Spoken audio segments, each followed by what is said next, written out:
Hey guys, ಇವಾಗ ready ಆಗಿ ನಾವು ಹೊಂಟೇವಿ ಟೆಂಪಲಿಗೆ. ಇವಾಗ ಟೈಮ್ ಎಷ್ಟಾಗೈತೆ ಅಂದ್ರೆ ಮಾರ್ನಿಂಗ್ 5:30 and 6 o'clock ಆಗೈತಿ. ಅಂದರೆ ಜಲ್ದಿ ಹೋದ್ರೆ ಪಾಡೆ ಸಿಗ್ತೈತಿ ದೇವರಿಗೆ.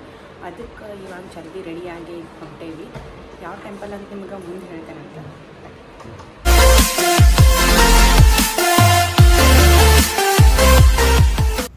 ಓಕೆ, ನಾವು ಮಾರ್ನಿಂಗ್ 5 o'clock ಎದ್ವಿ. ಸೊ ಫ್ರೆಶ್ ಅಪ್ ಆಗಿ ಇವಾಗ ನಾವು ಹೊಂಟೇವಿ ಬಂಕೆ ಬಿಹಾರಿ ಟೆಂಪಲ್. ಈ ಟೆಂಪಲ್ಗೆ ಯಾವಾಗಿದ್ರೂ ಭಾಳ ರಶ್ ಇರ್ತೈತಿ.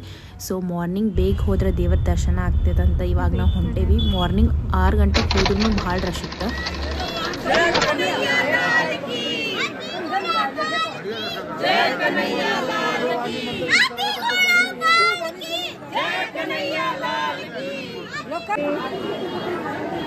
सिया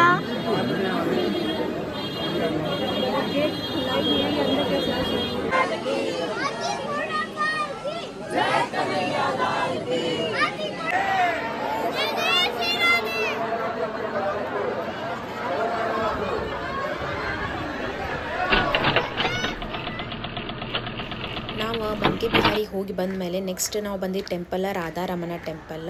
ಕೃಷ್ಣಗನ ಇನ್ನೊಂದು ರಾಧಾರಮಣ ಅಂತ ಹೇಳ್ತಾರೆ. ಈ ಟೆಂಪಲನ್ನು ಗೋಪಾಲ್ ಭಟ್ ಗೋಸ್ವಾಮಿ ಅನ್ನೋರು ಈ ಟೆಂಪಲ್ನ ಕಟ್ಸಿದ್ರು. ಈ ಟೆಂಪಲ್ದ ಸ್ಪೆಷಾಲಿಟಿ ಏನಪ್ಪ ಅಂತಂದ್ರೆ, ಅಲ್ಲಿ ಏನು ನೀವು ರಾಧಾರಮಣ ಮೂರ್ತಿ ನೋಡತ್ತಿರಲ್ಲ, ಅದು ತಾನಾಗೆ ಸೃಷ್ಟಿಯಾಗಿದಂಥ ಮೂರ್ತಿ. ಸೊ ಇಲ್ಲಿ ಜನಕ್ಕೆ ಇದ್ರ ಮೇಲೆ ಭಾಳ ನಂಬಿಕೆ ಐತಿ. ಆಮೇಲೆ ಈ ದೇವರದ ಸತ್ಯನೂ ಭಾಳ ಐತಿ. ಅಲ್ಲಿಂದ ನಾವು ನೆಕ್ಸ್ಟ್ ಬಂದಿದ್ದ ರಾಧಾ ವಲ್ಲಭಜಿ ಟೆಂಪಲ್ಗೆ. ಇವಲ್ಲೇ ಆಸ್ಪಾಸ್ ಅದಾವೆಲ್ಲ ಟೆಂಪಲ್ಸ್. ಇದನ್ನು 1585 ನಿರ್ಮಾಣ ಮಾಡಿದರು. ಅದು ರೆಡ್ ಸ್ಯಾಂಡ್ ಸ್ಟೋನ್ ಯೂಸ್ ಮಾಡಿ ಆಗಿನ ಕಾಲ ಒಳಗೆ ದೊಡ್ಡ ದೊಡ್ಡ ಅರಮನೆಯನ್ನು ಕಟ್ತಿದ್ರು ಆ ಸ್ಟೋನ್ಲೆ. ದೇವ್ರ ದರ್ಶನ ತೊಗೊಂಡು ನಾವು ಸ್ವಲ್ಪ ಕಚೋಡಿ ಚಾಟ, ಫೇಮಸ್ ಲಸ್ಸಿ ಎಲ್ಲ ಕುಡಿದು ನೆಕ್ಸ್ಟ್ ನಾವು ಹೋದ್ವಿ ವೈಷ್ಣವಿ ದೇವಿ ಧಾಮ್ ಅಂತ ಹೇಳೈತಿ, ಅಲ್ಲಿ ಹೋದ್ವಿ.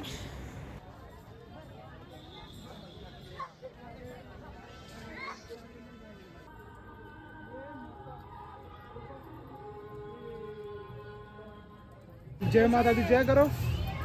यहाँ पे कितना ठंडा है ये ठंडा। जय माता दी। चलो इसको चलवाओ इस पे ना। चलो. ಇದು ವೈಷ್ಣವ ಮಾತಾ ಮೂರ್ತಿಯನ್ನು ನೋಡತ್ತಿರಲ್ಲ. ಇದ್ರದ ಟೋಟಲ್ ಎಷ್ಟು ಹೈಟ್ ಐತೆ ಅಂದ್ರೆ 141 ಫೀಟ್ ಅಷ್ಟು ಹೈಟ್ ಐತಿ. ಆಮೇಲೆ ಕೆಳಗೆ ಸಿಂಹದ ಐತಲ್ಲ, ಅದು 35 ಫೀಟ್ ಹೈಟ್ ಐತಿ.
ಇಲ್ಲಿ ಮ್ಯಾಲೆ ಹೋಗಿ ಏನೈತೆ ಅಂತ ಹೇಳಿ ನೋಡ್ಕೊಂಬರೋಣ ಅಂತ. ಇದು ನೋಡ್ರಿ ಎಷ್ಟು ಮಸ್ತ್ ಮಾಡ್ಯಾರ ಆರ್ಟಿಫಿಷಿಯಲ್ ವಾಟರ್ಫಾಲ್. ಕಾಲರ ಭಾಳ ಕೆಟ್ಟ ಸುಡಾತಾವು, ಭಾಳ ಕೆಟ್ಟ ಬಿಸಿಲೈತಿಲ್ಲ.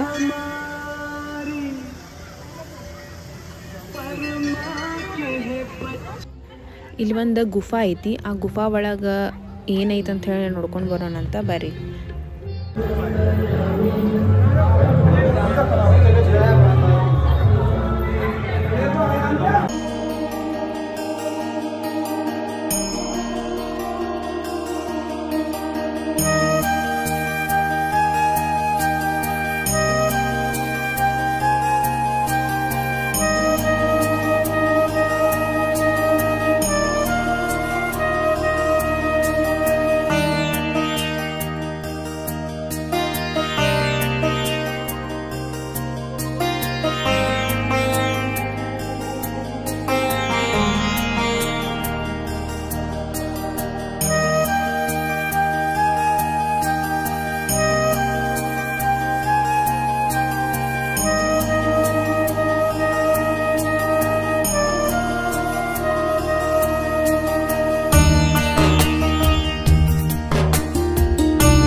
ನಾವು ಜಸ್ಟ್ ರೂಮಿಗೆ ಬಂದು ರೀಚ್ ಆದ್ವಿ. ಈಗ ನೆಕ್ಸ್ಟ್ ನಾವು ಭಾಳ ಬಿಸಿಲು ಅಂದ್ರೆ ಭಾಳ ಬಿಸಿಲು ಐತಿಲ್ಲೇ ಮಥುರಾ ಒಳಗೆ. ಸೊ ಅದಕ್ಕೆ ಒಂದು ಸ್ವಲ್ಪ ಸ್ವಿಮ್ಮಿಂಗ್ ಪೂಲ್ ಒಳಗೆ ಆಟ ಆಡಿ ಬಂದ್ರೆ ಆತಂತ ಹೇಳ್ಕೊಂತೇವೆ. आजा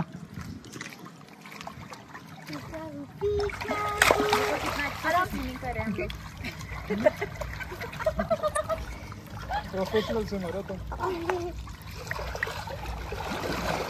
ये है मेरी, इसको बहुत पसंद है पानी. ओह माय गॉड, खींच का लो ना कोई. मेरा तैरना तो देखो, मेरा तैरना. ಆಮೇಲೆ ಸ್ವಿಮ್ಮಿಂಗ್ ಪೂಲ್ ಒಳಗೆ ಸ್ವಲ್ಪ ಆಟ ಆಡಿದ್ಮೇಲೆ ನಾವು ಇಲ್ಲೇ ರೆಸಾರ್ಟ್ ಒಳಗೆ ಒಂದು ರೆಸ್ಟೋರೆಂಟ್ ಐತಿ. ಸೊ ಇಲ್ಲೇ ಊಟ ಮಾಡಿರಾತ ಅಂತ ಹೇಳಿ ಬಂದಿದ್ವಿ.